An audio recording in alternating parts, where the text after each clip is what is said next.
জানাই। তো আজ হলো 15ই আগস্ট। তো তোমাদের সকলকে জানাই হ্যাপি ইন্ডিপেন্ডেন্স ডে। তো আজ হচ্ছে একটু যাব স্পোর্টিং ক্লাবে 14ই আগস্ট যেই প্রতিযোগিতাটা হয়েছে, বাচ্চাদের অঙ্কন প্রতিযোগিতার আয়োজন করা হয়েছিল। তো আজকে হচ্ছে তাদের প্রাইজ ডিস্ট্রিবিউশন আছে। তো যথারীতি আমি পৌঁছে গেলাম স্পোর্টিং ক্লাবে।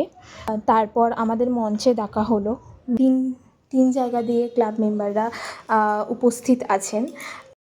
বৃক্ষ এবং পুষ্পস্তবক তুলে দিচ্ছে অন্বেষা সাহাকে। নবীনগর স্পোর্টিং ক্লাব, নবায়ন সংঘ ক্লাব আর আলোক সংঘ ক্লাবের থেকে সম্মানীয় ব্যক্তিরা উপস্থিত আছেন।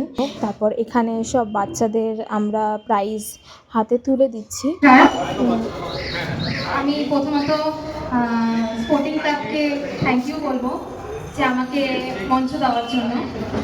আর ছোট ছোট বাচ্চারা যে এত সুন্দর করে আঁকলো, মানে আমাদেরও মানে বিচার করতে একটু মানে ইসে হয়েছে যে কাকে আমরা প্রথম স্থান দেব। তো সবাই মোটামুটি খুবই ভালো এঁকেছে।